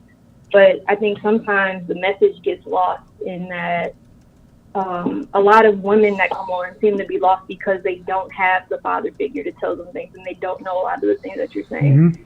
Okay. But well, unfortunately, they need to improve. That's just where I'm at with it. We cannot continue to ask men to supplement for the fact that women aren't where they need to be. Listen, Kevin is not going to say it because he has more class than I do. So I'm going to just say it. You can't expect men to supplement for women when women ain't shit. See, Kevin chooses his words very carefully because he has a bigger platform, and I think it's his responsibility to do so. But women aren't where they need to be. Translation, bitches ain't shit. Ostrike, $10. Appreciate that. He says, sorry, I took a phone call during Goose Day. Number one, 8%, not 0.8% according to her own numbers. Number two, where does the 45,000 false accusation number come from? Only the women who are busted for false accusation. Exactly. We've done that for too long. When men are where they need to be, women need to level up. Yep. That's it. That's it. Because softening the message. Edward Mason said, Bonnet Girl is still talking too. Yeah, she is, isn't she? Changing the tone does nothing. How long have you watched my platform? Oh, here we go. I'd say probably about 3/4 of a year now. All right. There have been plenty of times where I have moderated my tone and you get the same outcome. It's actually tends to be, and I think there's the thought out there that if you were to change your tone, you'd catch more women. No. I think it. River Bacon says, y'all notice how he asked if it was his tone, and she said not necessarily, which is her way of saying yes, it was the tone, but I don't want to say no. Yep. Good call. I honestly think I catch fewer based upon what I know about the marketplace. There you go. There you go. This is just straight wisdom. Straight wisdom. So, you ever make allowance for the fact that is this maybe the same? I'm not harsh enough? Oh, it started over. Oh, all right. Well, never mind. I didn't realize that it had started over. All right, cool. Man, I was ready to keep it going. God damn. Fantastic show, guys. Fantastic Friday show. Later on, I'm going to be broadcasting my workout. That's right. The 3/4 of a year. Right. Okay. Thanks, Dev. So later on, I'm going to be broadcasting my workout. And I think it's going to include, I think they'll probably include deadlifts. We'll see. I might just do deadlifts tonight just to prepare for my 430-pound deadlift attempt on Sunday. Then I'll do some upper body tomorrow. But coming up next is the fantastic F-Boy Island breakdown. I got to tell you guys, I did not have high hopes for F-Boy Island. I really didn't. F-Boy Island has pleasantly surprised me. What happened on yesterday's breakdown it was shocking as shit. It was unbelievable. We had one guy from a small town in Ohio telling some California girl who had been dating professional athletes and rappers and all this other kind of stuff. He says, "You don't deserve shit. You don't deserve any of these guys." He straight called her out. He said, "You said you're a fake and a fraud. I see right through you." He told that to her face, and her ass went chasing after him. Yes, the hell that happened. Yes, the hell that happened. I'm gonna post a little bit of that on YouTube for you guys to see. Yeah, King Life says Casey for the win. There have been 3 Caseys in our dating show breakdowns.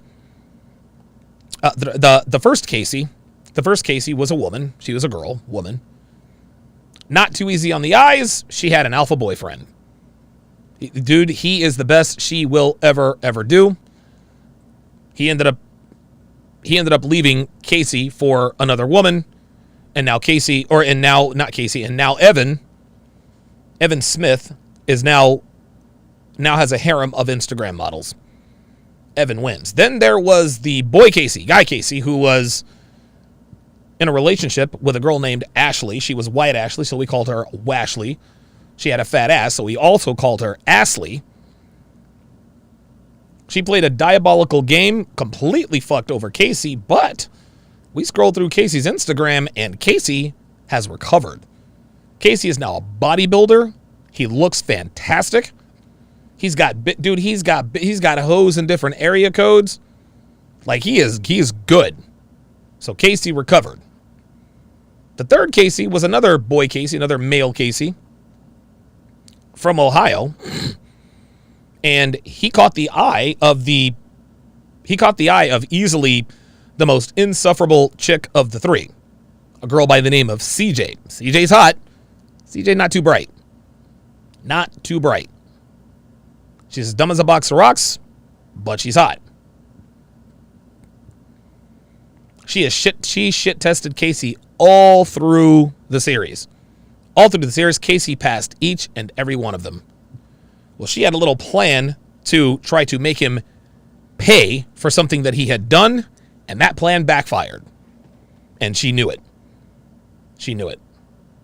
So, if you guys want to get in on the fun, download that SharpStream app, guys. Listen, you can watch all of my premium content live for free every day right after TSR Live.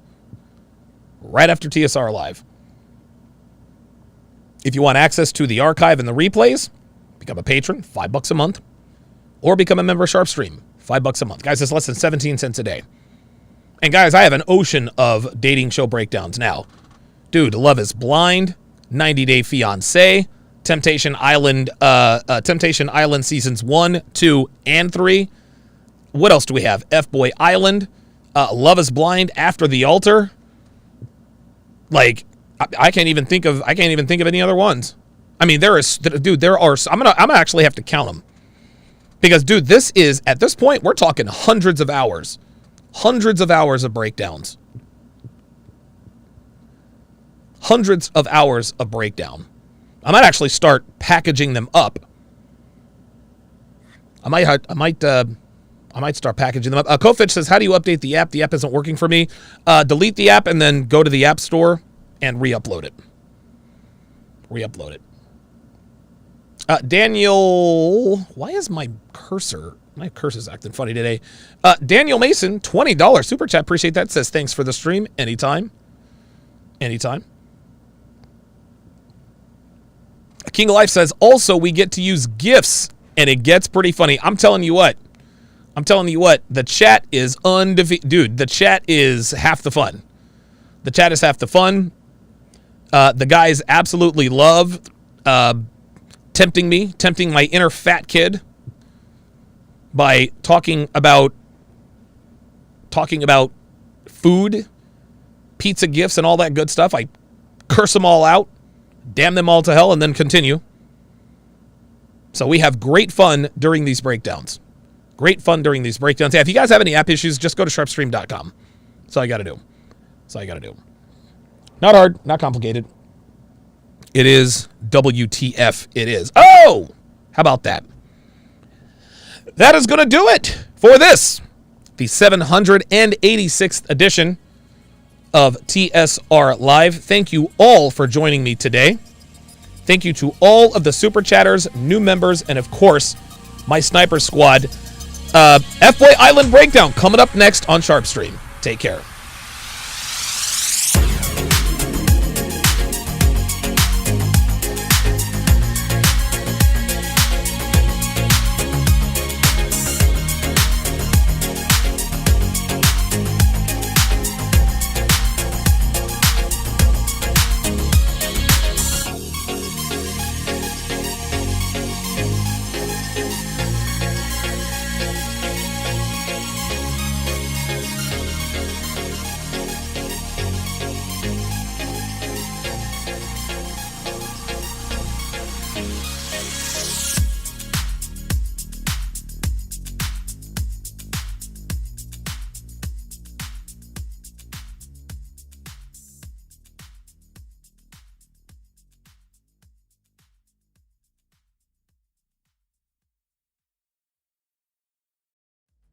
Get thousands of hours of content not found anywhere on patreon.com/Donovan Sharp. Link in description.